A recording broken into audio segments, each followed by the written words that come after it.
Congressman Ted Lieu joins me now from Capitol Hill. He formerly served as the co-chair of the House Task Force on Artificial Intelligence. Ted, it's great to have you with me. Thanks for joining us. The Biden administration had a plan on artificial intelligence, and it emphasized guardrails. The Trump White House has an artificial intelligence plan with action in its name. What's the difference, and are you worried about more action than guardrails? The AI action plan released by the administration today has 3 pillars. I support the goals of these 3 pillars. It is to increase AI innovation in the United States, to build AI infrastructure in the United States, and to lead on AI internationally. However, there are specific provisions that are deeply problematic and have massive implementation issues. For example, they want to say that states are not going to get money if they start to do regulations on AI. I think you shouldn't be able to do that, and you cannot do that. I think that's illegal. And then they want to basically say you can't have woke AI. I don't even know how you define that. I don't know if the administration has any idea how to define that. That provision really shouldn't be in there. The private sector developers know what they're doing with AI in terms of putting out these large language models. It also talks about this action plan from the Trump White House, getting rid of bureaucratic red tape. There's going to be a lot of energy required to fuel the artificial intelligence revolution, if that's what it's going to be. What concerns, if any, do you have about eliminating bureaucratic so-called red tape or regulations? I support permitting reform, and I think that should happen. At the same time, this administration has unfortunately made dramatic cuts to renewable energies, to clean energies, and these are vital sources of energy we're going to need. So I urge administration to really look at not cutting the clean and renewable energies that Americans need. Well, in that regard, Congressman, it sounds when you listen to the Trump White House that it wants to fuel artificial intelligence almost entirely through fossil fuels. So the issue with that is it's going to increase energy prices for everyone.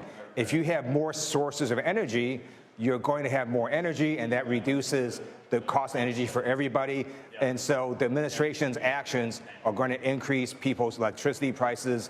It's going to increase people's energy prices, and that's something that I urge administration to reverse. You also mentioned this a moment ago. The action plan from the Trump White House says only contracts will be given to those in the AI space who are, quote, free from ideological bias. What does that mean to you? What do you think it means to the Trump White House? And what are the implications going forward? Right. Well, first of all, it's a First Amendment issue. I think this provision will be struck down by the courts.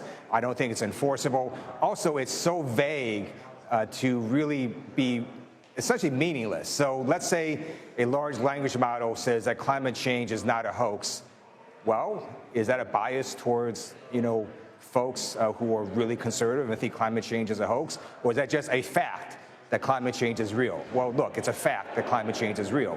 And so I just think that the administration trying to put ideological biases into these large language models is something that the courts will strike down, and I think the administration should step away from trying to inject politics into AI. As you know, Congressman, the House has been tied in knots procedurally this week over the Epstein matter.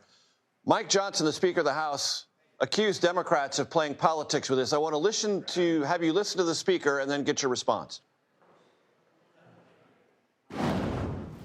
We're not going to allow the Democrats to use this as a political cudgel. The Biden administration held the Epstein files for 4 years. Not a single one of these Democrats or anyone in Congress made any peep about that at all. They could have brought a discharge petition at any point in the last 4 years. They chose not to. They waited until President Trump was elected. I think that's very suspect.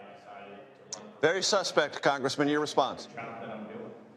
Speaker Johnson's not telling the truth. I talked about the Epstein files during the Biden administration as well, because at core, this is an issue about young girls being raped and sexually assaulted Attorney General Pam Bondi should not be protecting Jeffrey Epstein's legacy or his client list. In February this year, Attorney General Pam Bondi went on national TV and said that Epstein's client list is, quote, sitting on my desk right now. Where is that client list? Why won't she release it?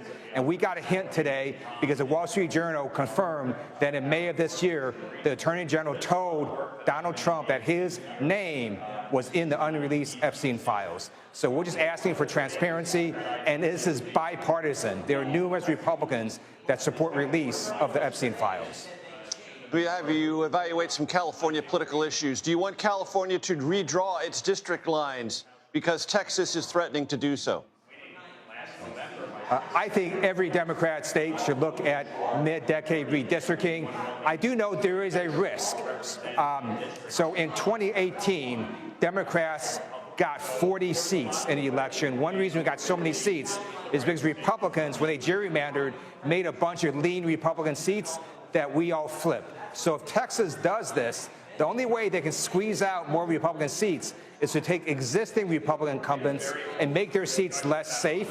If Texas does that, we're going to flip those Republican seats. And so I dare Texas to do this because we're going to have a blue wave next year, and it's going to turn into a wave that's going to have even more seats for Democrats if Texas tries to do this.